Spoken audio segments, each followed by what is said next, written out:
No gustamos a todo el mundo en el ayuntamiento. Elan beti konfrontatzen ari garela esaten dute, que confrontamos por confrontar, pero cuando han intentado recortarnos derechos laborales, ¿cómo no lo vamos a hacer? Udalean, mugimendu guztiei adi-adi gaudela diote. Ez alda gure bete beharra langileak defendatzea? Que a veces no atendemos a razones, pero sí tenemos convicciones. Udalean, dena Elaren errua dela, que todo pasa por culpa de Ela, eta bai, honetan arrazoia daukate. Todo lo que pasa es por culpa de Ela. Murrizketei aurre egin genionean, gure indarra gakoa izan zen. Sorteamos los recortes impuestos por Madrid.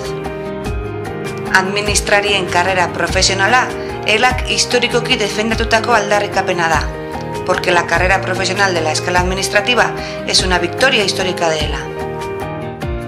Urteetan kobratzen dugun produktibitate plusa, Elak lortu eta horrela exigitzen duelako da.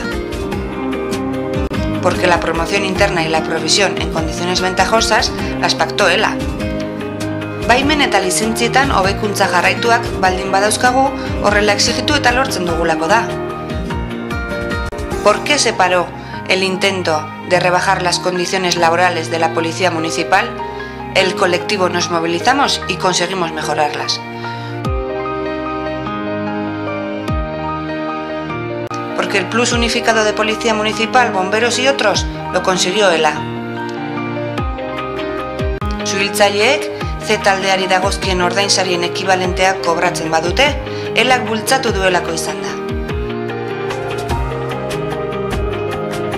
Porque los intereses del personal interino y sustituto se respeten. Oinarriak onartzerakoan, epeetan, oposaketen egutegietan, gure negoziazio guztietan ildo nagusiak dira. Porque la nueva regulación de las bolsas en interés del colectivo interino y sustituto las impulsó Ela.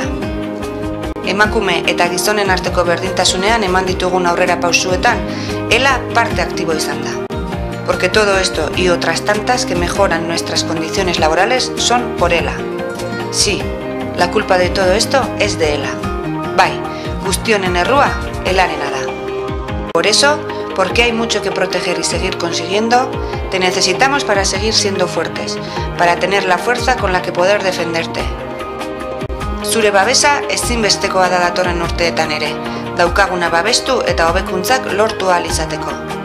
Indartsu izaten jarraitzeko behar zaitugu. El miércoles, bota Ela. Asteazkenean, bozkatu Ela.